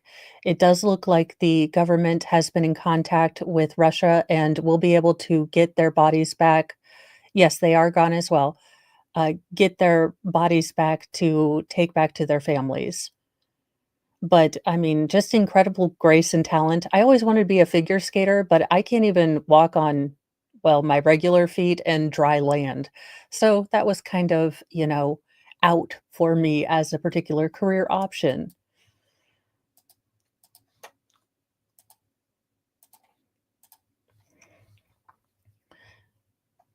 Their son, Maxim Namuv, who is now a competitive figure skater in the US, was not in the plane. Oh, good God, that poor son. So there's all of them as they were, just hanging out, having fun, being just normal people. This will have long-reaching impacts for our skating community, Zegbeh said. The coaches came to us in 2017 and were very much a part of building the competitive skate program here in the Skating Club of Boston. The group was flying home from a national development camp held after the U.S. Figure Skating Championships in Wichita, Kansas. They were set to take a connecting flight from Reagan to Boston on Wednesday night. It is not the first time that an airplane tragedy has affected the skating club. A flight carrying 18 of its members, the U.S. figure skating team to compete in the World Championships in Prague in 1961 crashed as it was trying to land in Brussels, according to the report. Unfortunately, in that case as well, all 73 people aboard the plane died, including 16-year-old Lawrence Owen, who was known as America's Queen of the Ice. Almost half of everyone aboard that plane was from the skating club, Zegbe said. It has long-reaching implications for the club and for the sport in this country, because when you lose coaches like this, you lose the future of the sport as well. Yeah, and they were a couple in real life. They are survived by their son, who was not on the plane, and he apparently is also a figure skater. Let me see what else they do have, because they have been running updates fairly quickly. Let me see if there's actually any information we didn't get at the press conference other than this was a DEI hire. Okay. A lot of this is going to be about the press conference. They're gone. Virginia skating coach tears up over the tragic loss of his ex-wife and talented young skaters. A Virginia skating coach who lost his ex-wife in the horrific plane crash in Washington, D.C. Wednesday night teared up, describing the tragic loss of the talented young skaters. Thank you so much, Kelly, for the super chat. Where's my pen that I was... There we go. I love that I have to yell at myself to find things. I like doing this, you guys. I would be watching this. Okay, I'll be very fair with you guys. I would have been watching Once Upon a Time and trying to find more articles, but I would have had this on in the background. So I am glad to share this with you, guys. And, Mr. Mo is glad I finally found a profitable hobby. And yes, someone buy that man a Mr. President. Now, look, I'm not a makeupologist, but I know that it should generally be blended. So you seem to have a lot of money. You had a gold toilet. Could you get some really good? I mean, you could hire Bobby Brown at this point, or go directly to like the head manager of Sephora. Now, those people scare me because they generally know how to do winged eyeliner, but you could.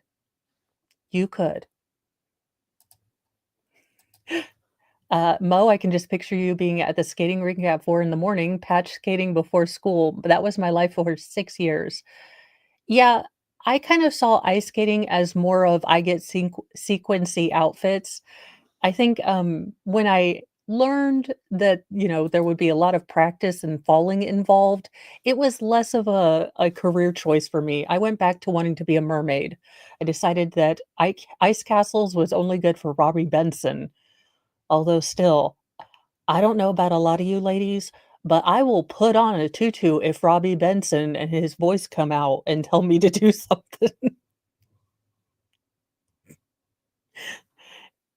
Sorry, private Mo moment. Anywho, ice castles, I'm seeing you through the eyes of love. And Robbie Benson, you were still a hottie. Just saying, I don't know why anyone watched that movie other than for Robbie Benson. Like, for the plot, I have no idea. So Ross Lansell, a state coach at Skate Quest in Reston, Virginia, whose ex-wife died in the plane crash, it's tough, they're gone. That's what kills me with these kids, because I work with kids all day long, Lansell said while tearing up in an interview with NBC Washington. It's just one of those things where you don't want to see anyone else going through this. Lansell said he knew of the 3 young boys and 2 girls, mostly under the age of 12, from Virginia area, who were aboard that flight when it crashed. So not only do we have the Boston Skate Club affected, we have Virginia's skate club affected as well. He also lost his ex-wife, a professional figure skater and talented coach, who he said he meant the world to her pupils. She was one of the best skaters I've ever seen, Lansell said. She was a figure skating coach at the heart and an amazing skater. Just knowing what impact she made to all the skaters hurts my soul. She meant a lot to those kids. It's just one of those things where it's devastating to think about all those kids that are going to be lost without her. Well, Mr. Hegseth, they just do not like you because that was a terrible picture they got of you. No one memed the hell out of this. I can't imagine there's not gonna be tacos or burgers or other various and sundry things put in his mouth after this particular picture was taken. A U.S. figure skater who reportedly avoided the doomed flight sets the record straight, said he was set to take a different flight. Yeah, let's see, what are the new entries available?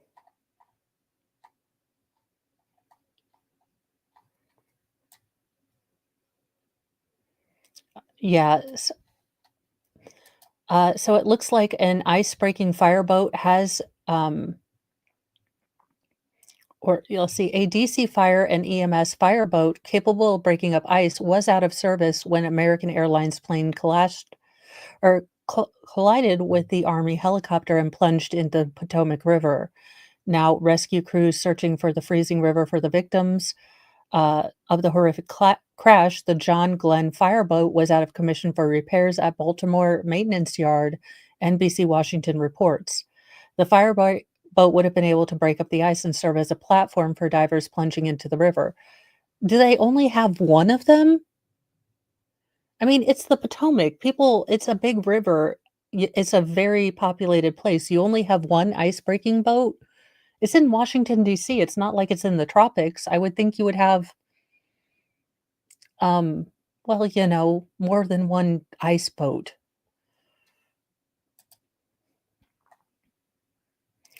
Okay. How did the DC crash happen? Experts reveal what may have caused the deadly collision. A short runway and intersecting flight paths with precariously close altitude requirements may have played a role in Wednesday night's deadly crash. Now, let me see if I can pull this up because we can hear the air traffic controller, but not in Brave. So let me see if I can pull this up.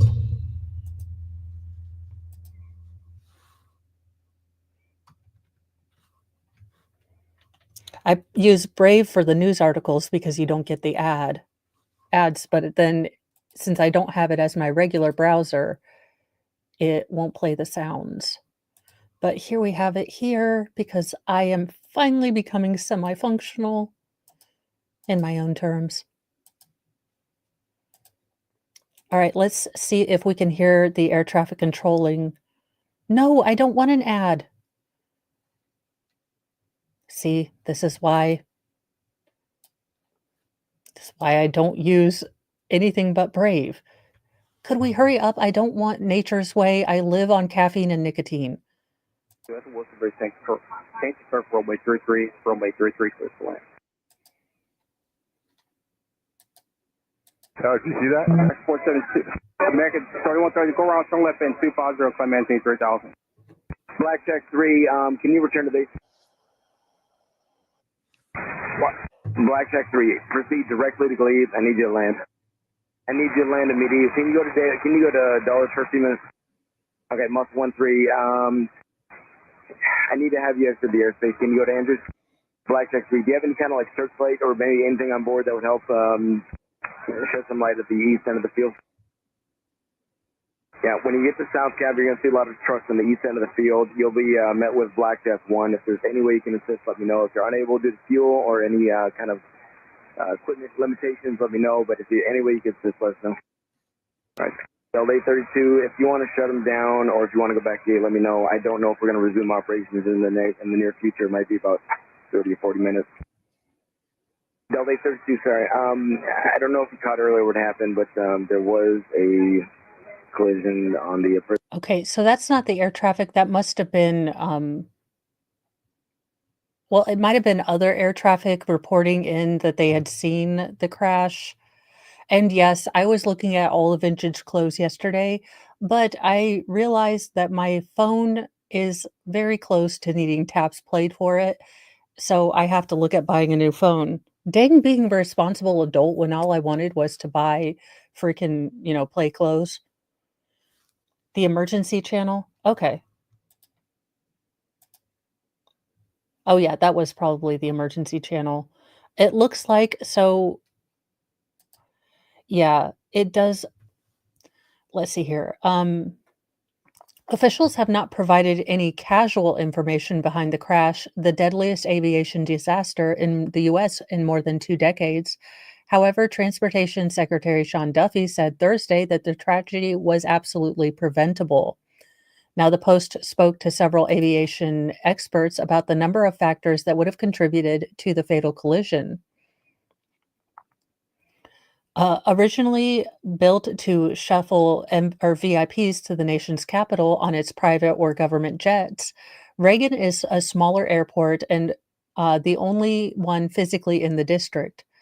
With a runway half as long as the standard 13,000-foot runways of other airports built to accommodate large jets, landing is tricky for incoming planes, according to former DC-based American Airlines pilot John Wright. The first few times you fly there, you are usually with a fellow pilot who's really experienced. He's kind of talking you through it, Wright told the Post. Where you land on the runways that are 13,000 feet long, you've got plenty of room to play with, but at Reagan, it's only 7,000 feet. The shorter runway makes descent difficult, creating a need for pilots to be intensely focused. Well, call me crazy, but I would hope my pilot is intensely focused on every single landing.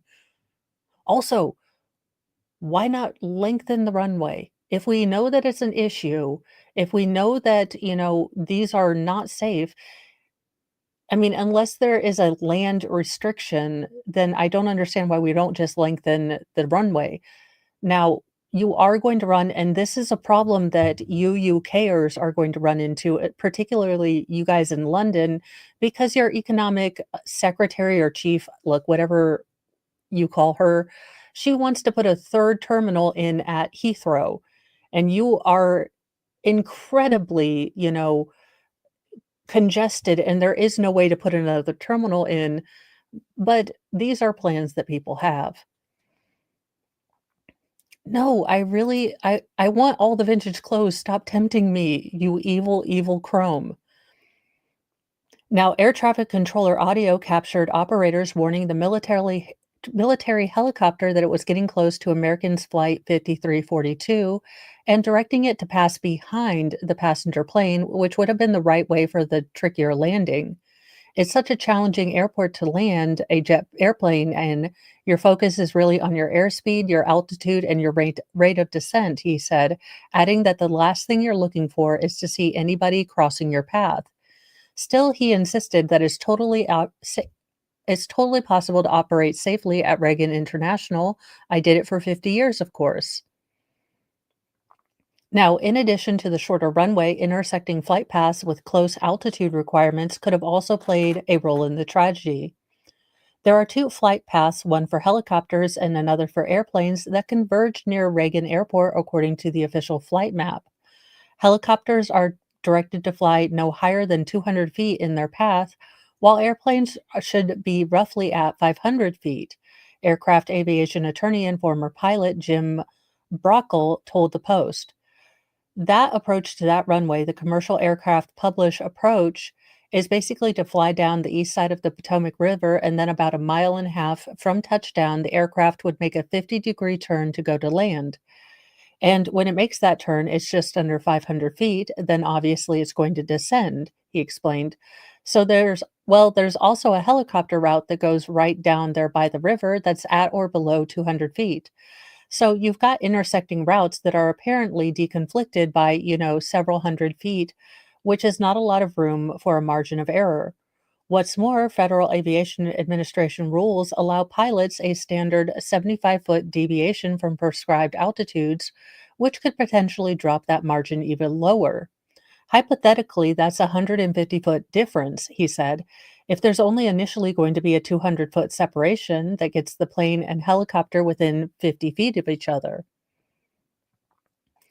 Wright said the helicopter should not have been crossing the flight path at any altitude at any time, regardlessly.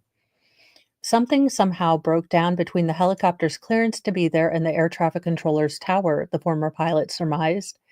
It kind of seems like a very preventable accident that should have not have happened if normal procedures were being followed.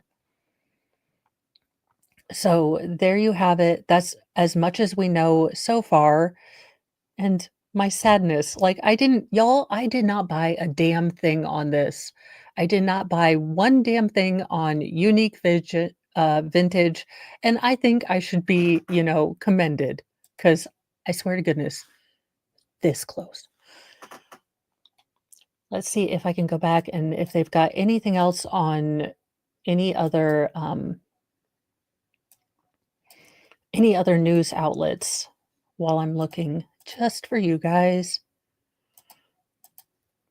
Because sometimes the New York Post is great, but they do have a more right-leaning perspective, so left-leaning perspectives might be interesting. Oh, come on, Yahoo, you are being a pain in my ass. Let's see what UPI says.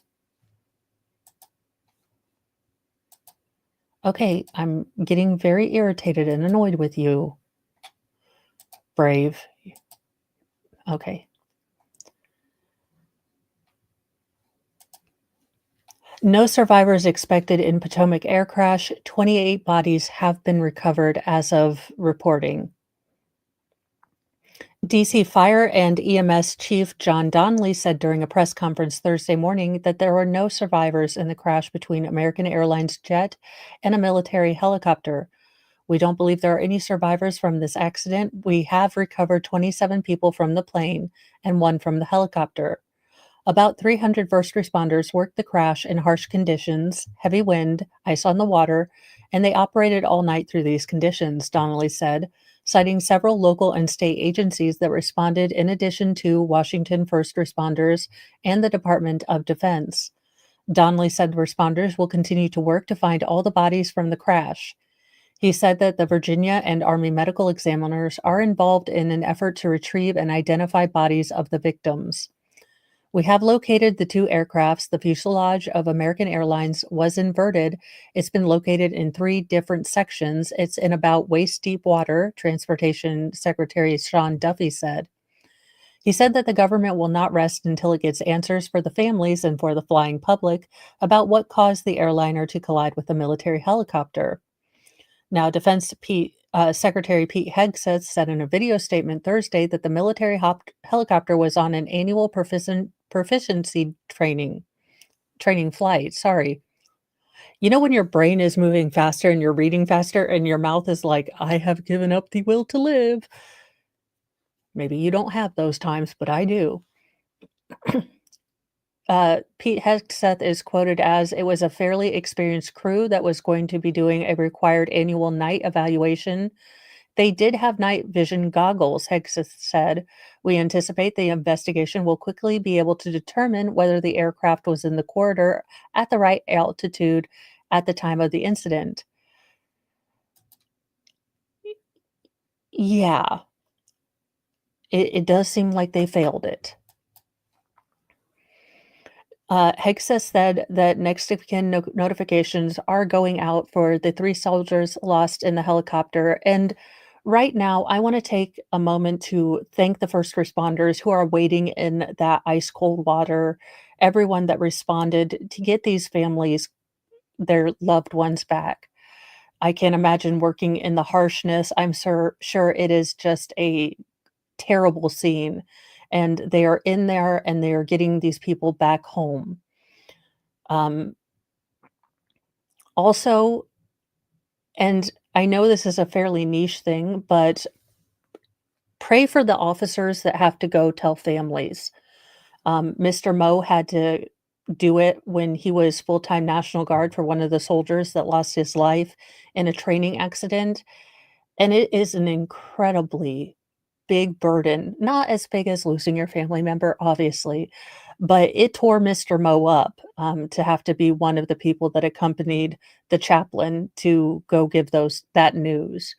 So this doesn't just affect the victims. It's going to affect, the first responders, the people that had to carry those bodies out, the medical examiners, the, military men that have to go tell these families that their loved ones never coming home.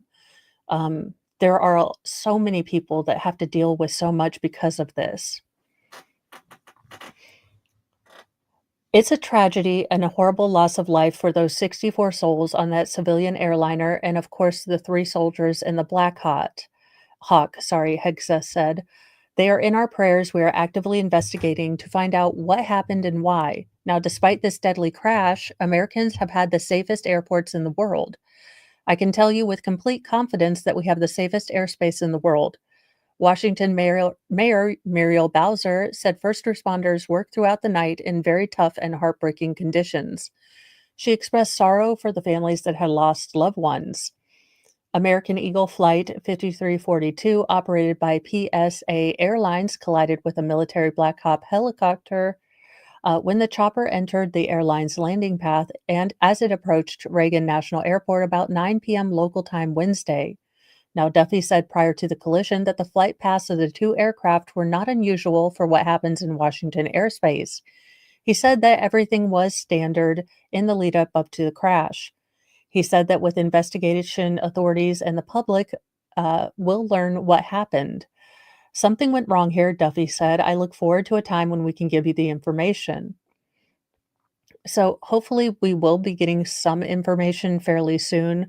I will tell you that every investigation does start with them completely getting all the pieces and parts of the airplane out so they can examine them. They're probably, looking at the black boxes right now. So it's going to be a good while before we get, more than maybe preliminary findings. We get a true kind of timeline step by step of what actually happened and what mistakes were made. I will say that the NTSB does a very good and thorough job, so I do think that we will get it when we can, but it's going to be a while. Yes, they reassemble the airplane in a hangar. I mean, they will go through everything. So it is going to be a long time before we know exactly what went on. I do hope that future press conferences will have more information that can be disseminated to the public. I will say that in a refreshing change from the past administration, we did have officials within 24 hours at least talking to us, at least giving us some sort of information. And that has, I think, been a big change from, we kind of got higgledy-piggledy answers, at least in my sort of observations in the last administration. So while I didn't agree with everything that was said, it is comforting to have our federal government seem like it's back on, back on course. So, yeah. Any hoozle, I am going to let you guys go. I am so glad that we were able to, unfortunately, listen to these heartbreaking sort of details together, but we also got to see these incredible athletes who had trained their entire young lives doing things that they loved instead of just being a victim on these aircrafts. Hopefully, we can learn more about who these victims were and celebrate their lives in the coming days. And, make that be our focus for this little bit while we're waiting on answers. Have a lovely day, all of you. Let me see who I can send you to because I always forget to do that. I am a not remembering type of person when it comes to that. Redirect. Let's see. It looks like we've got Kash Patel hearing with Winning Reality. We have got Uncivil Law. It looks like we've got Ada K, Nick Starro, and the Broken Baker is going to be coming back soon.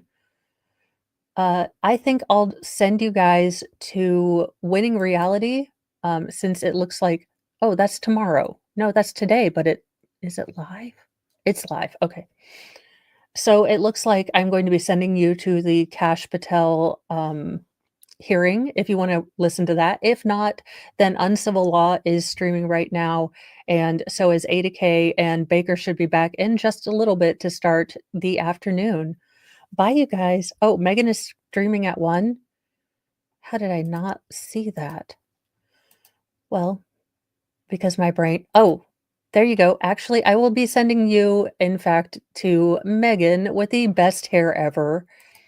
One day she will teach me how to not succumb to my need to escape all the steps of curly girl method. Because, holy God, is that a commitment? Curly girl method is worse than marriage. It is like more commitment than being married to Mr. Mo. Curly girl method is the devil, and I only have like 3 tubs full of all the gels and curly goo that you're supposed to use. Look, all of y'all who do curly girl method, I salute you and pray for your souls because that is a whole damn other marriage. Okay. On that note, oh, awesome. I would love to do more streams with her. If I didn't have to tackle Mount Laundry and be a functional human being, I would say, I'm going to jump on with her. But I have to do those things. Otherwise, the boys will be wearing, well, a general assortment of bras and socks to school, but nothing else. Have a lovely day. We will get in touch. I will stream with Megan again. Hopefully, I can get the trucker-y thing because y'all don't want to see me play video games, but apparently you guys want to see me do video games. I just want to point out that I am like Nerdrotic, except I curse a whole lot more. So I will be working on getting video games and trucking, started, but holy crapola, I barely understand Tetris, so it's going to be a whole learning curve. Bye, you guys.